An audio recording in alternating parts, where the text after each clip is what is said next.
Pay scale নিয়ে অবশেষে এলো বড় সুখবর। দীর্ঘ অপেক্ষার অবসান ঘটিয়ে সরকারি চাকরিজীবীদের জন্য নতুন বেতন কাঠামোর প্রস্তাব চূড়ান্ত করেছে বেতন কমিশন, যা বাস্তবায়িত হবে ধাপে ধাপে। কমিশনের সুপারিশ অনুযায়ী চলতি 2026 সালের 1 জানুয়ারি থেকে আংশিকভাবে এবং 2026-27 অর্থ বছর অর্থাৎ এই বছরের 1 জুলাই থেকে পুরোপুরি নতুন পে স্কেল কার্যকর করা হবে।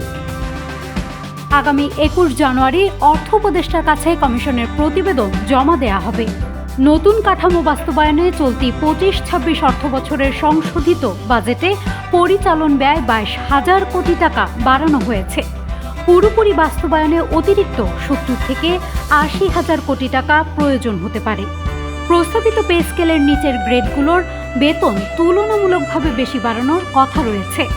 বর্তমানে সর্বনিম্ন বেতন 8,250 টাকা, যা দ্বিগুণেরও বেশি বাড়ানোর প্রস্তাব করা হয়েছে। সর্বোচ্চ বেতন 78,000 টাকা থেকে বাড়িয়ে 1,20,000 টাকার বেশি করার সুপারিশও করা হয়েছে। সর্বোচ্চ ও সর্বনিম্ন বেতনের অনুপাত 1:8 রাখার প্রস্তাব এসেছে।